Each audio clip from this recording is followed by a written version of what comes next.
2 weeks ago, when I was speaking, I referred to the fact that where I went to college, I was required to take at least one Old Testament course, and the intro to Old Testament seemed like the best way to get that one out of the way.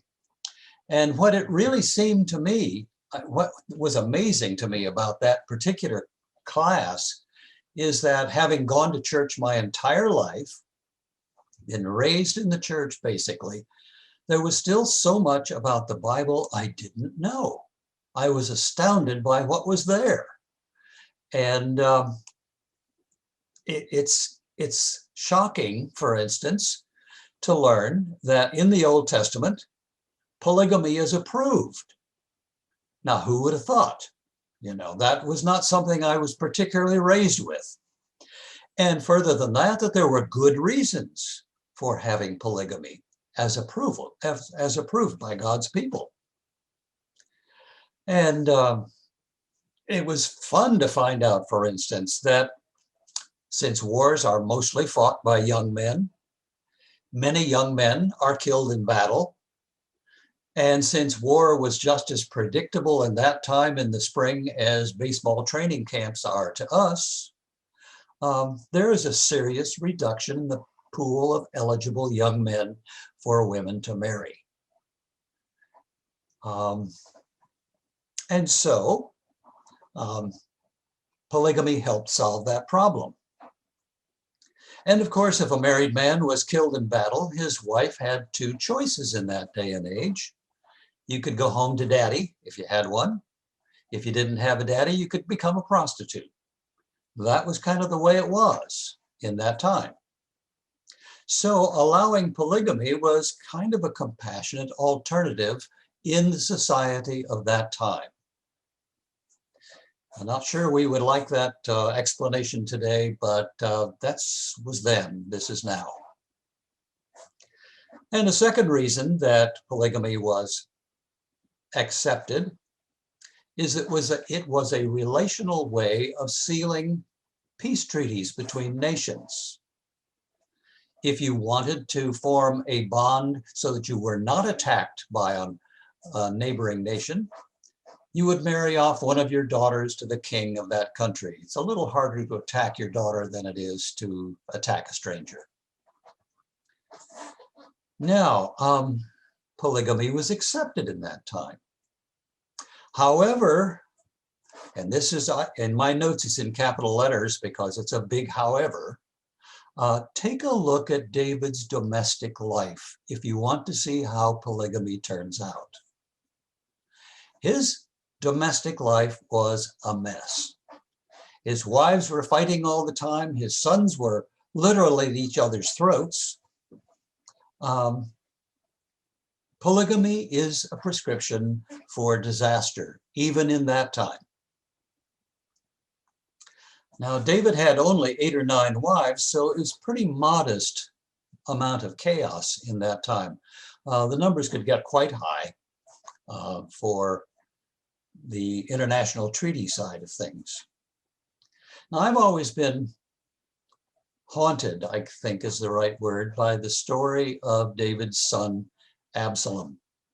Even before I learned the full story, when coming out of Sunday school as a kid, that was a fascinating, sad, tragic story.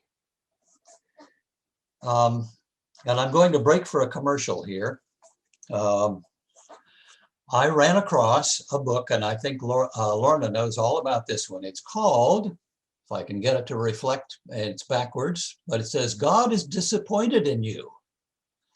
This is the Reader's Digest version of the Bible.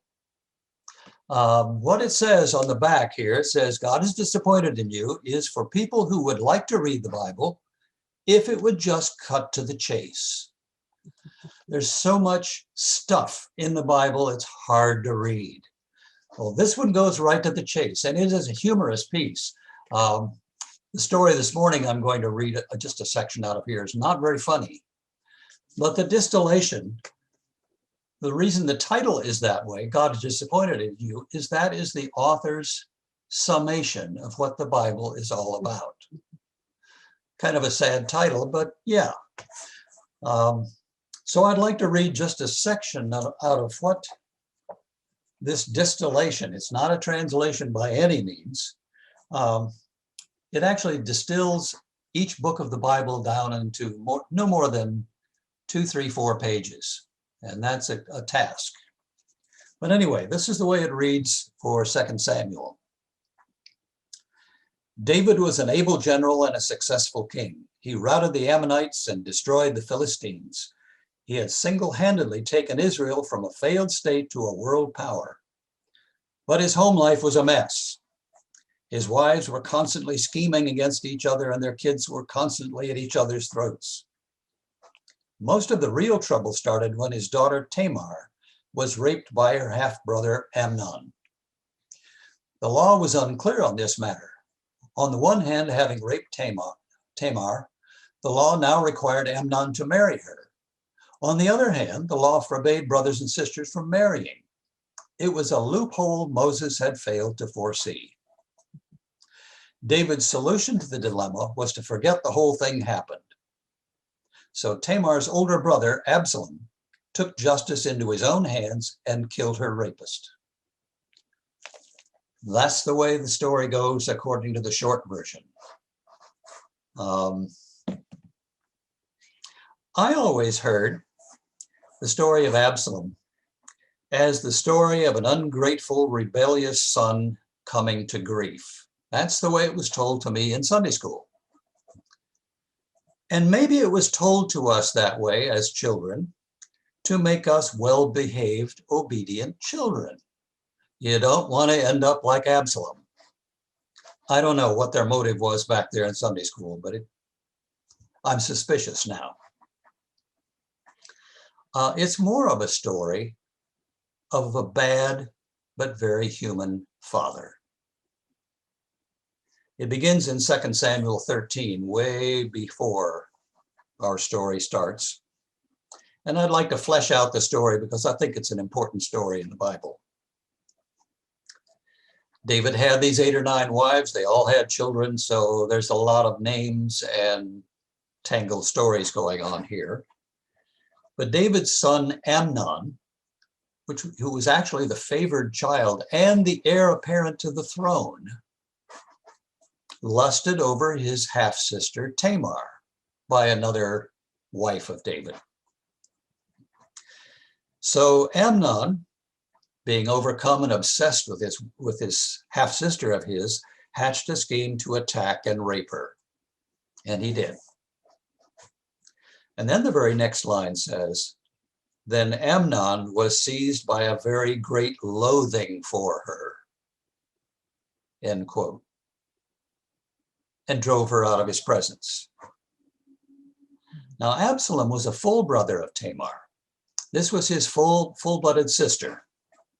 And he was very angry. So he went and told his father, King David, who was the father of all of these kids. And David was very angry with Amnon. But then, as the short version said, he did nothing. He pretended like it didn't even happen.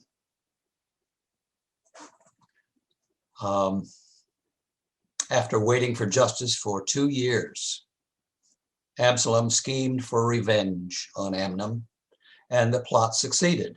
Amnon was killed, and of course, if you kill the king's favorite son, you get out of town, and Absalom fled.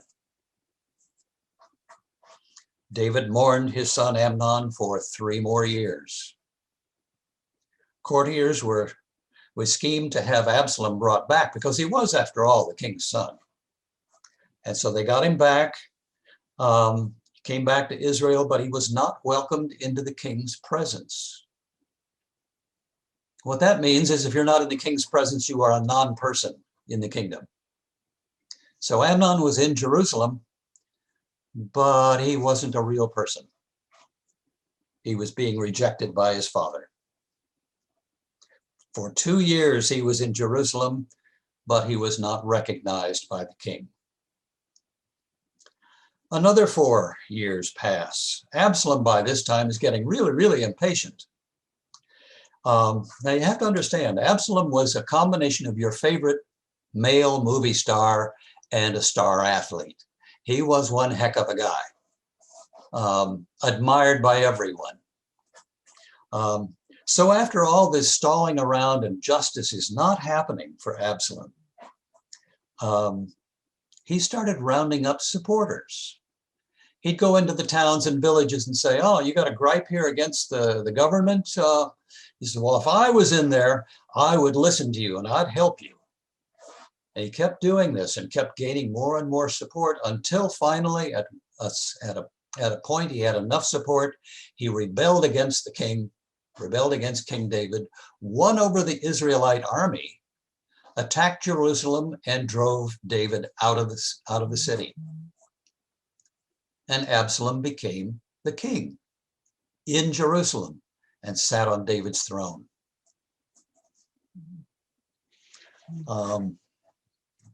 That's where our story picks up.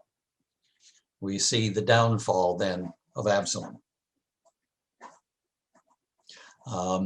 As the story tells it, David got some people together, attacked the Israelite army, actually succeeded in defeating them. Absalom was caught in the tree and killed. And we see David at the end of the story descending into an extended period of deep grief. The main point at issue in today's story is not politics, how you succeed in politics, although that's in there. You see a lot of political maneuvering in there. It's not about how you raise children, although there's elements of that in there too. The evils of incest, it's not about that. It's not about the power inequities between the genders, although that's in there. And I'm sure if we were talking about that story in a group, we would have to talk about the inequalities between genders. These are all valid topics, but the main point of the story, at least for this morning, is David's deep grief over Absalom's death. I've never lost a child. But those who have lost a child tell me there is no experience like that in human experience. There is no pain, there is no grief to compare with the loss of a child. And it seems that it doesn't matter about what issues there are between the parents and the children. If you lose a child, you lose a child, and there is just no way to compare. The relationship can be fraught with difficulty. The child can be hugely out of line. Doesn't matter. None of that matters. When you lose a child, you grieve like no one else. Now, this may not be the specific cause of a grief that you and I might feel. Thankfully, very few of us have to endure the death of a child. But our grieving our losses as humans is a universal experience. Even the very young learn how to grieve. I remember as a child, for instance, the death of a pet turtle. No big deal, really. I still have a vivid memory of that 70 plus years later. I can see that event in my mind. It's a trivial loss in the larger scheme of things, but not to a child. And I think this is a warning to us never ever to judge another person's grief. They are experience what they experience, and it's valid no matter what age or the cause. It is grief.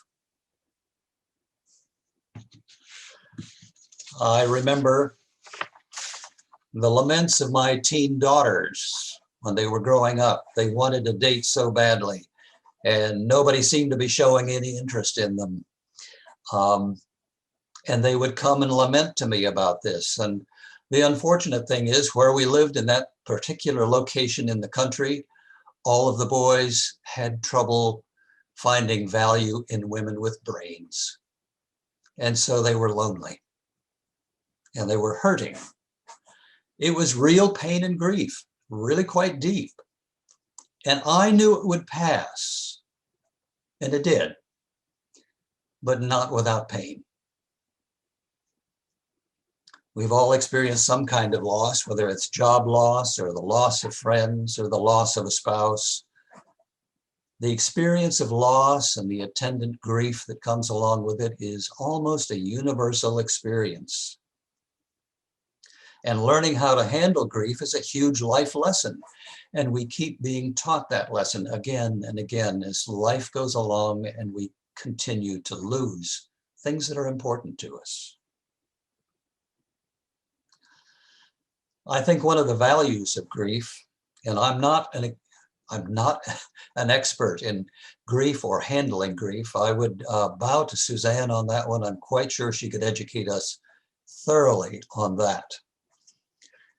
But one of the values that I see in the experience of grief can be that experiencing our own grief, we can be sensitized to the suffering of other people. And it can drive a movement in us toward compassion for those who suffer.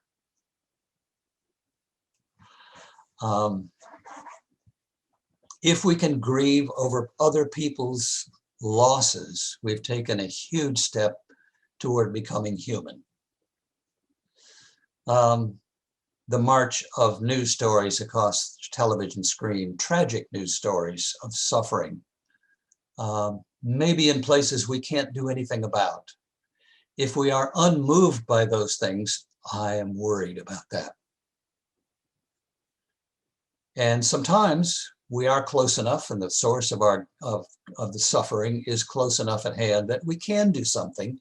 And our feelings of shared grief can give us compassion that can produce some kind of empathetic action. I wish I could quote the source more accurately than I can, but there was an anthropologist who was asked when the first signs of truly human society emerged in our development. And it wasn't the discovery of fire, it wasn't discovery of language, it wasn't all these things that we think it was. They said that it was when they were looking in the artifacts and they found signs of a human leg bone that had healed. In nature, when an animal breaks its leg, you might as well consider it dead. It can no longer feed itself, it can't run away, it's dead, basically.